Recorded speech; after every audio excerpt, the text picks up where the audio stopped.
Hey guys, so today I'm going to be looking at people who waited until it was too late. So yeah, let's just get right into the video. Had a patient brought in by her son who took care of her. When she arrived at our unit, I performed a skin assessment.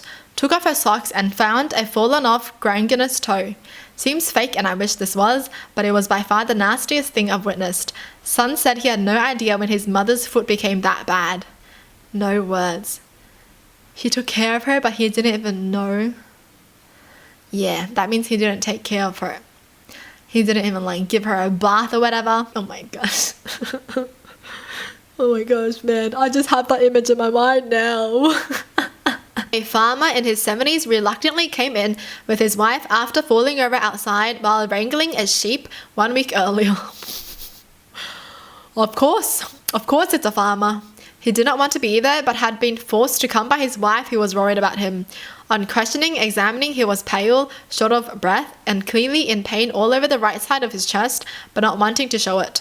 X-ray and blood showed he'd broken loads of ribs, punctured his lung, and bled profusely into his chest, and was now very anemic. Oh my gosh, it's always the farmers, man. They just be thinking they're like superheroes. I mean, that is pretty freaking strong of him to not feel anything, you know? He's like, it's okay, it's nothing, but he broke ribs, he punctured his lung, he's internally bleeding, and he's gonna be like, it's just a bit of pain. Farmers, man. Elderly woman fell at home and broke both femurs. Son thought she just needed to rest, so he carried her to her bed. She lay there in her own filth for 3 days before anyone called 911. The son lives with her, and there's family next door as well. How? Why? Because they don't care about her, man. That's so freaking sad. The fact that he just brought her to the bed when she fell over. You know, if an elderly person falls over, you should always bring them to the doctors, right? Because their bones are literally fragile, okay? Their bones are like glass now, okay? 3 days. So she just lay there for 3 days without anyone doing anything. Oh my gosh. See, people, what's the point of having kids? Kids do nothing for you, man. You do everything for them, and this is how they will treat you in return. Story from my sister-in-law who is a nurse. Young man was brought into the ER. He had a sinus infection that he had let go to the point that he had eaten through the skull and into his brain. She was told that he had started several months before. He didn't want to go to the doctor for it. All it would have needed was 10 days of antibiotic pills. Instead, he was not brought in until he was unconscious and died within a few hours. That's so scary, man. How do you know if you have a sinus infection? What? That's scary, dude. You know, if you have migraines, you just start to get a lot paranoid, you know? You get paranoid about everything. Migraine, is it a migraine or is it something else? I had a patient come in saying he couldn't see. How long had it been going on? For 5 days. The man had been blind for 5 days and didn't come in because he thought it might be like a cold or something. What the... Yo, okay. I don't like going into the doctors, right? But I'm not this bad, man. What? He became blind and he couldn't see anything and he's just gonna be like, I'm sure he'll be fine, right? It's just a cold. No way. During the exam, when I asked him to move his legs, he said, oh, I can't do that. I asked how long he'd been unable to move his legs or walk. Wife chimes in, about 2 years. He has a wife? Oh my gosh, I'm so freaking confused. The story is just getting crazy. Never saw a doctor about it. They just borrowed a friend's wheelchair and kept it. What is going on? Turned out he'd had multiple strokes with multiple risk factors he had never addressed. Given how little insight he appeared to have into the condition, I honestly felt sorry. He didn't have insurance, so I'm sure that played a role in him avoiding seeing anyone. Okay, that's so sad. The fact that, you know, he can't move his legs, and then his wife is like, just 2 years. Yeah, we just borrowed a friend's wheelchair because he can't move his legs. Instead of getting it fixed or getting it treated, they just did that. Maggots. Whenever it's gotten to the point of maggots, it's like 100 alarm bells that this person's living situation is no good. Wait, how do maggots even form? I don't even know, man. Do they just come when you're really dirty? I'm just imagining like maggots growing in someone's skin. We had a young girl come in with a really swollen jaw or face. Poor girl was unable to move her jaw without intense pain and hadn't been able to eat for several days. Turns out she had only just started cleaning her teeth for the first time ever and managed to develop several abscesses and rotten teeth in the process.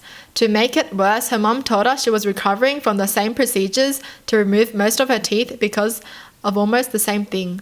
They didn't want to bother the GP as they thought she was just messing about to get out of school. You're kidding me, right? The mom did not believe her daughter when she's in so much pain. She had several abscesses. Oh my goodness.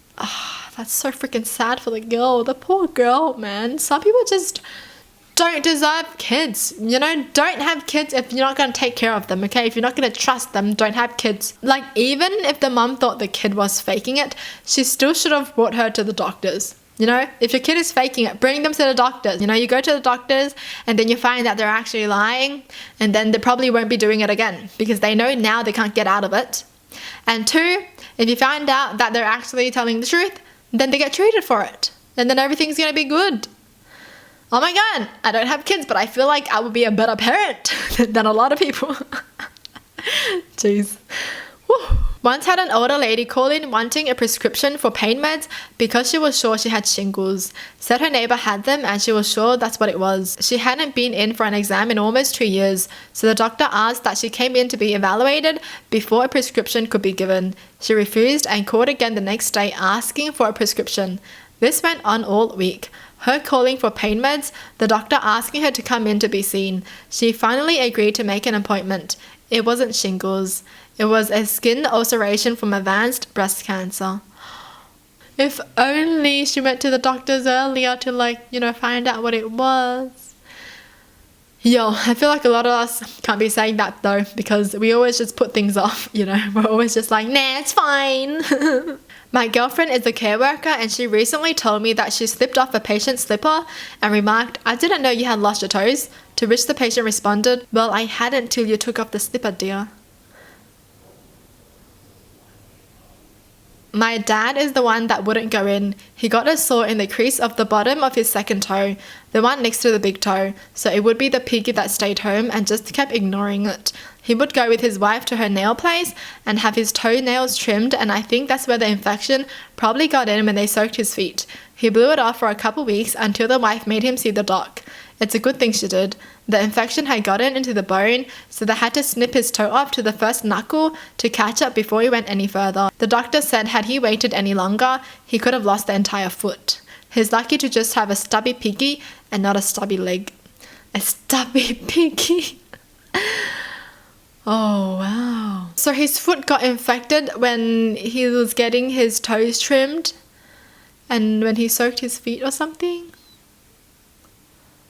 Whoa, you can get an infection like that? Jeez, that's scary. I was working as a surgical junior when my team was called down to the A&E to see a patient who had come in with a complication from a recent hernia operation.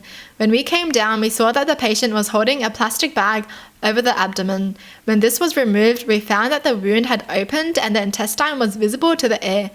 It transpired that this was not something that had happened overnight. It had taken several days. The patient had started using plastic bags and newspaper to dress the wound when they ran out of dressings. Oh my gosh, why did they just not go back straight away? Why were they trying to fix it with a newspaper, man? Oh my gosh, these people, jeez. A regular patient who was very sweet but unfortunately had an ongoing battle with alcoholism was brought in by his roommate, and I knew instantly that he would be dead soon. I'd seen some jaundiced humans in my time there, but this man was a yellow I never knew was possible. His roommate said through tears, "I've been telling him to come in for weeks," and the patient kept telling his roommate to relax, that he was fine. Majorly in denial. I helped him to the exam room, and when the doctor entered the room, he immediately asked me to go call an ambulance. A few weeks earlier wouldn't have helped, but perhaps the end could have been made a bit easier for him. He died 7 days later in the hospital.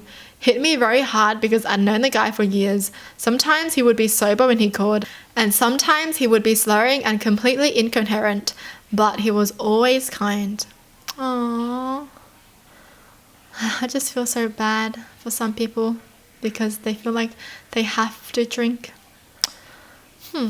Sad. Well, that's it for the video. Hope you guys enjoyed. Tell me in the comments down below what your thoughts are. And as always, thanks for watching. Hope you guys liked it. And I'll see you guys next time. Bye.